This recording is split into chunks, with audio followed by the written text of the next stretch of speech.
Before I start with the video, shout out to RTNBA. I got most of my information off that site, so I'll drop a link in the description.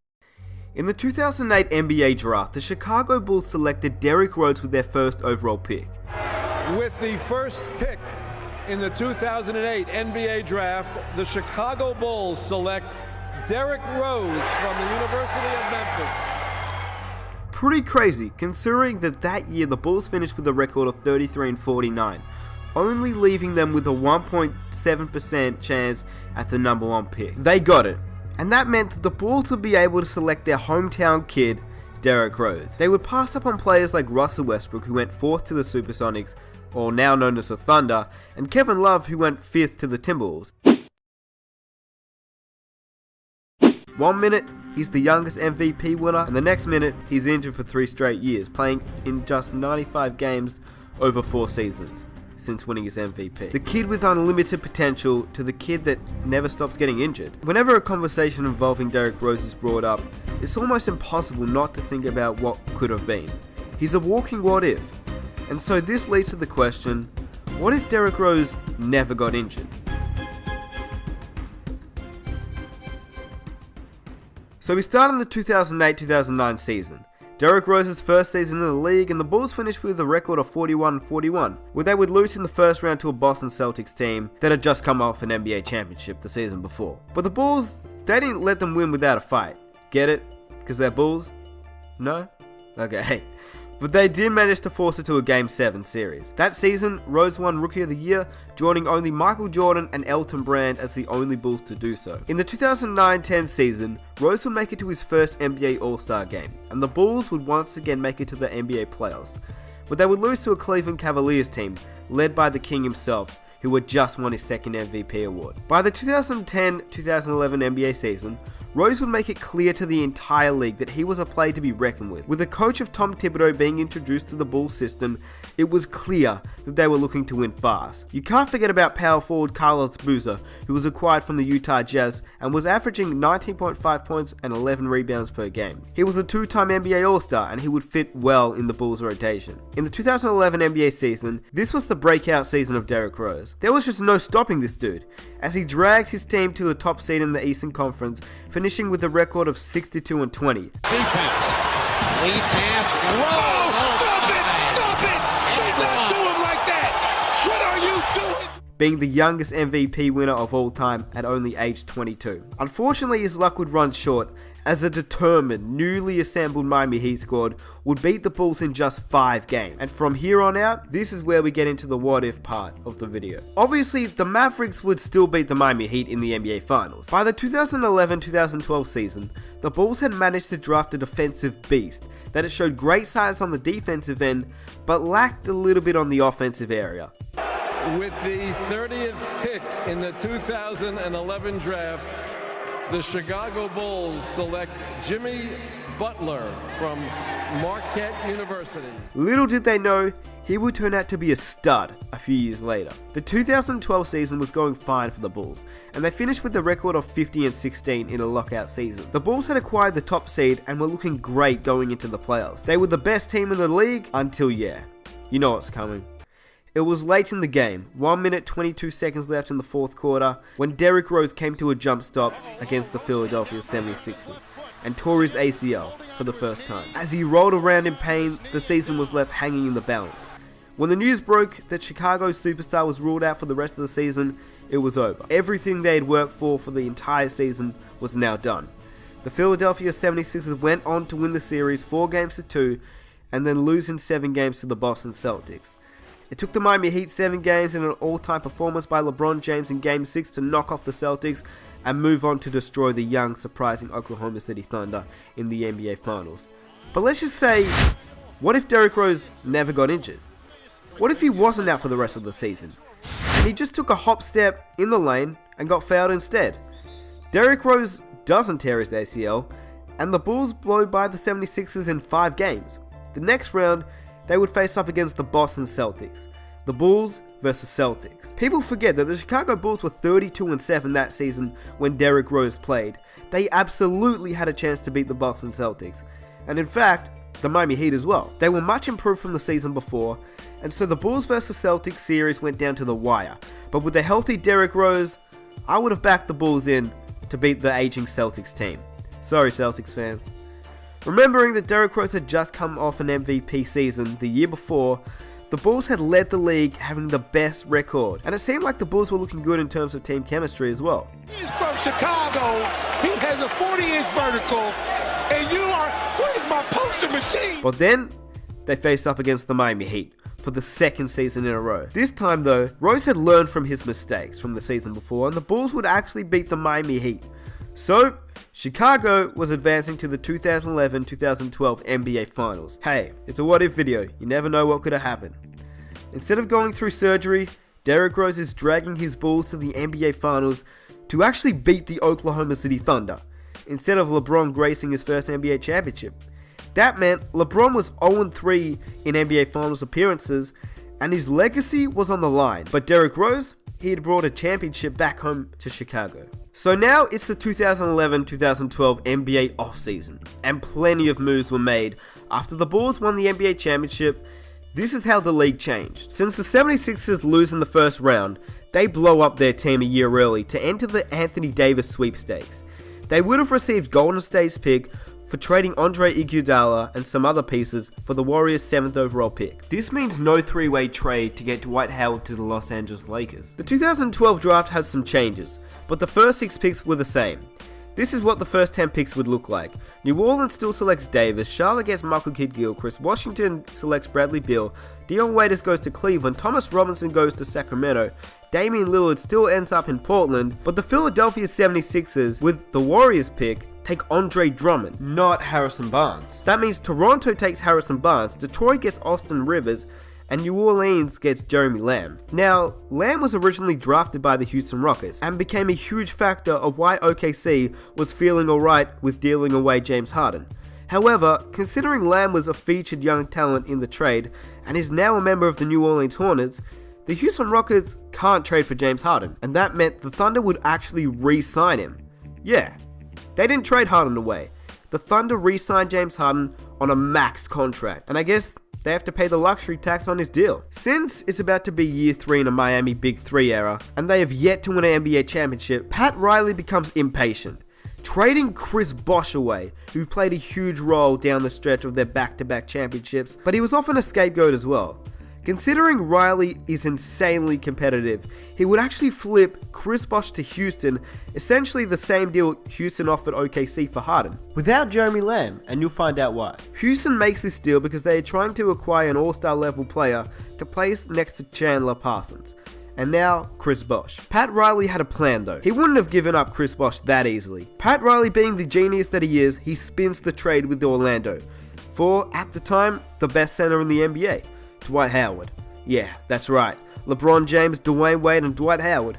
A new improved Big 3 that is effective immediately. So now we head into an exciting 2013 NBA season. Would the Bulls win back-to-back? Would LeBron win his first NBA championship? Can the Thunder relax a little bit after re-signing James Harden? How will Bosh play in Houston? All these questions would be answered. And during the summer, Derrick Rose had refined parts of his game, like his outside shooting, that he never got an opportunity to polish.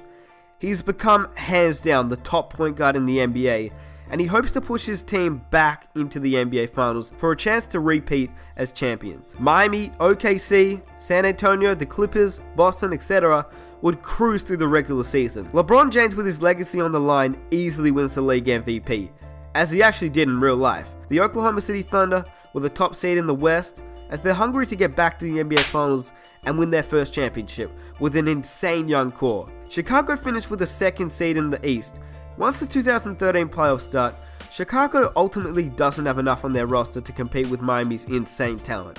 They fall in Game 6 in the Eastern Conference Finals, and pretty quickly it was a LeBron James vs Kevin Durant Finals battle, a year postponed from when we originally would have seen. Except this time, Miami is better. Yeah, they're better. They're better than they were before. Wade and LeBron's ability to defend Harden and Durant plays a huge part in this series. They show why they're two of the best to play their position, as Miami's outstanding defensive team shines, and Dwight Howard finally has something to smile about. So, Dwight Howard was never traded to the Lakers in a desperation attempt to save Kobe Bryant's career. Duncan and the Spurs don't reach the NBA Finals, and he thinks about retiring, but he doesn't. So, as Chicago didn't have enough talent on their roster to compete with the big three of Miami, they looked like they were in a little bit of trouble, as they didn't have much cap space to sign any players in free agency, since they had Derrick Rose, Carlos Boozer, and Joakim Noah. And they didn't have a great draft pick either, until, no crazy trade happens, or draft, or free agency. But something in the roster happens and is true to real life. Jimmy Butler becomes not only a lockdown defender, but he polishes up some of his offensive game. He's a defensive guard next to a dynamic Derrick Rose, and they develop into a dynamic duo a couple of seasons early. In the 2014 season, it was pretty clear that the East was starting to slow down. Only 3 teams were really finals contenders, and they were Miami, Chicago, and Indiana. However, Chicago beat the Indiana Pacers in the semifinals, and Miami swept Brooklyn to advance to the conference finals to play the Bulls. Miami would prove too much for Chicago, as they'd beat them in the Eastern Conference Finals for the 3rd time in 4 years. Once again, Miami wouldn't be cursed until they reached the NBA Finals. The Heat would originally face the Spurs, but in this scenario, the Spurs had Leonard, and he was the best perimeter defender since Scottie Pippen. But, well, if James Harden is on that roster, the Thunder break down the Spurs defense, since Leonard can only remove one of the 2 stars from that series, with Westbrook and Durant.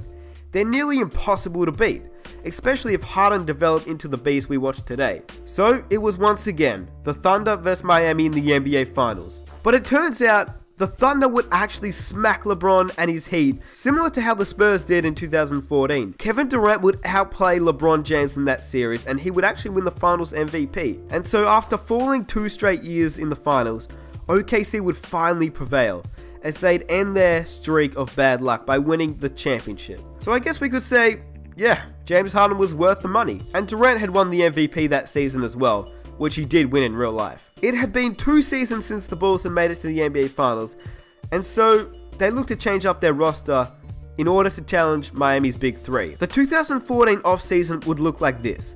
Tim Duncan and the Spurs don't make it to the NBA Finals in 2013 or 14. Kobe Bryant's career is viewed more successful than Tim Duncan's, and Kawhi Leonard doesn't begin his young career on pace to become a superstar.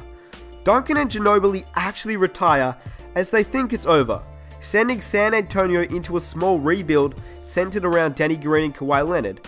That means no LaMarcus Aldridge in the future. LeBron doesn't go home to Cleveland, since Cleveland never draft Andrew Wiggins, as Philadelphia get the 1st overall pick that season and select him. The Cavs fall to the 3rd pick and select Joel Embiid, pretty much the reincarnation of Greg Oden. Or is he? With Andrew Wiggins going to the 76ers, Cleveland can't make the Kevin Love trade with Minnesota, as Minnesota doesn't want Joel Embiid. Why would LeBron James leave Dwayne Wade and Dwight Howard to play with Kyrie Irving and Deion Waiters, and an injured Joel Embiid?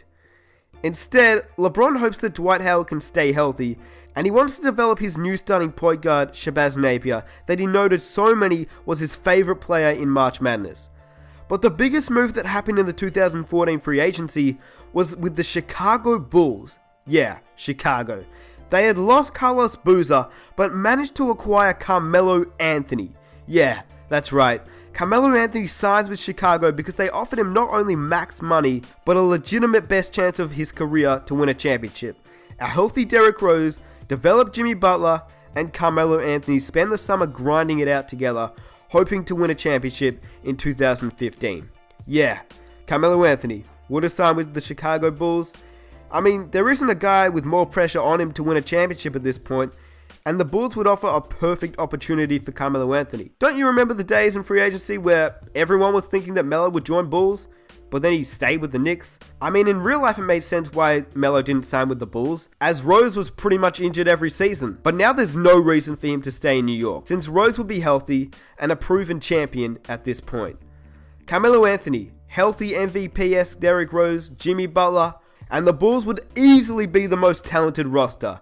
Forget about Westbrook, Harden, Durant, and Ibaka. Forget about LeBron James, Dwayne Wade, and Dwight Howard. They'd have a great chance of defending anybody who stood in their path, especially while playing in the Eastern Conference. Miami remains close to the same besides adding a few extra veterans to their roster. Chicago and Miami would grow to become the largest rivalry in the NBA, with their history over the past 4 seasons, and now with the addition of Carmelo Anthony to the Bulls, who was actually really close friends with Wade and LeBron. Remember how Bosh was traded to the Rockets? Well, he would actually go back to where it all began. Toronto. Yeah, the Toronto Raptors would welcome him home during free agency. They were another team that was looking good for the future.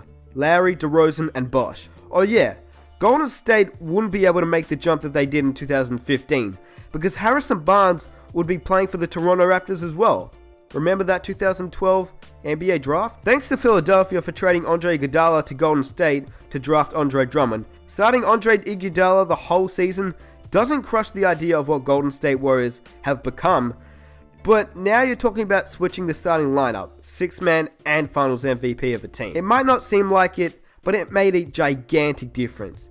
They'd make a playoff run, but eventually fall to the Oklahoma City Thunder. Steph Curry is still a transcendent point guard, but he's not a league MVP. Obviously, the Cleveland Cavaliers would continue to be a medical franchise that's holding on to the idea of their hometown hero returning to the land someday. Kyrie Irving isn't an all-star caliber point guard, as Rose, Chris Paul, and Westbrook seem to be the clear top 3, but in the future, it seemed as if it could be Curry, Lillard, and Kyrie rising up. LeBron James is sitting somewhere in his Miami mansion with his good friend Dwayne Wade, pondering how they own a combined 3 NBA championships. Meanwhile, they're watching Derrick Rose fight Kevin Durant for another. And so with Carmelo Anthony, Derrick Rose, and Jimmy Butler taking over the league, they would win 3 NBA championships out of the next 5 years. Golden State and Oklahoma took 2 of them, but Rose would win another NBA MVP in 2016. And Carmelo Anthony had earned a higher reputation since he was a 3-time NBA champion. So the whole league would have changed if Derrick Rose stayed healthy.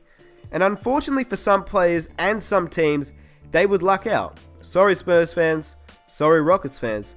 Miami fans, I mean, they're still happy with 3 NBA championships, but I guess for the Thunder fans, you should be disappointed that you traded James Harden in real life. I mean, who knows what could have happened?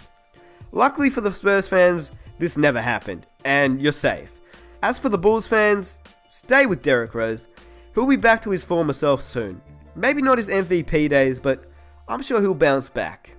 Mark my words.